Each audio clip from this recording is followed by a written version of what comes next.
हमारी सबमिशन ये थी कि जब एफआईआर हो चुकी है, पेपर्स लीक हुए, पटना में एक एफआईआर है और दूसरी जगह पर भी ऐसी खबरें आ रही है कि जहां पर एफआईआर लॉन्च हुई है, तो इससे ये पता लगता है कि सारा एग्जामिनेशन वीसीएस था। एनटीए ने ये बात ग्रेस मार्क्स में तो मानी है कि ग्रेस मार्क्स जो दिए गए हैं उस पर कहीं ना कहीं एम्बिग्विटी थी, तभी उन्होंने ये इसको रिकॉल किया है। लेकिन मैंने आज अभी कोर्ट में ये आर्ग्यू किया, जज साहब को बताया कि जब ग्रेस मार्क्स दिए वो पब्लिक डोमेन में कहीं पर भी ऐसा नहीं है कि पब्लिक डोमेन में किस बच्चे को कितने मार्क्स दिए, किसको कितने ग्रेस मार्क्स आए हैं।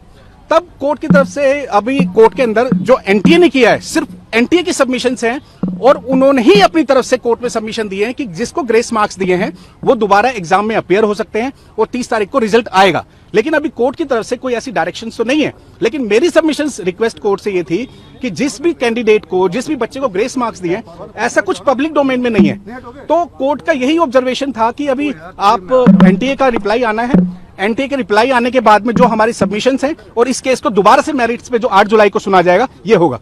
लेकिन जिस तरह से इस केस में हमारे पास मटेरियल्स हैं, एफआईआर हैं और दूसरे एविडेंस हैं जिसमें पेपर लीक हुए हैं, एफआईआर्स हैं, इन्वेस्टिगेशंस चल रही हैं, ये साफ साबित होता है हमारी तरफ से जो हमारे पास मटेरियल है कि इस पूरे एग्जाम को सेट असाइड करना चाहिए, रिकॉल करना चाहिए और ये दोबारा एग्जाम होना चाहिए।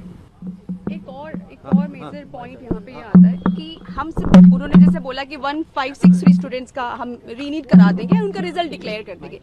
तो क्या 1563 स्टूडेंट्स का री एग्जाम करा के 23 लाख बच्चों को जस्टिस मिलने वाला है? Not at all. वो क्या हुआ जब 5 बच्चों के 720 एक ही क्लासरूम में सीरीज वाइज आ रहे हैं, वो मुद्दा कहाँ गया? वो कहा गया कि पिछले साल आप अगर किसी के 643 मार्क्स हैं, जो कि पिटिशनर के 643 मार्क्स हैं, उनकी रैंक लास्ट टाइम के हिसाब से देखें तो 8900 थी और इस टाइम 36000 है। क्या इतना बड़ा डिफरेंस आ सकता है? क्या एक साल में इतने टॉपर्स हो सकते हैं इंडिया के अंदर? Not at all. रेमेडी क्या मांगी थी मैम? हमारी रेमेडी है कि आपका इंटायर रिजल्ट जो है वो सेट असाइड हो, या फिर ये मैटर जो है वो एसआईटी को हैंडल किया जाए फॉर द इन्वेस्टिगेशन। ये हमारी 2 मेजर प्रेयर्स हैं इसमें। और उसके बाद कोर्ट ने क्या कहा?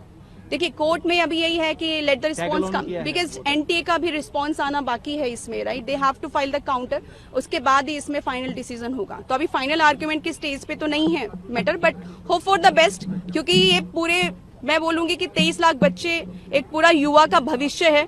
23 लाख बच्चे कम नहीं होते, और अगर अच्छा जजमेंट आता है तो ये पूरे भारत के, मैं बोलूंगी कि एक युवा के अंदर एक फेथ क्रिएट होगा जस्टिस को लेके, या फिर एजुकेशन डिपार्टमेंट की। हमारे इंडिया की एजुकेशन बहुत अच्छी है।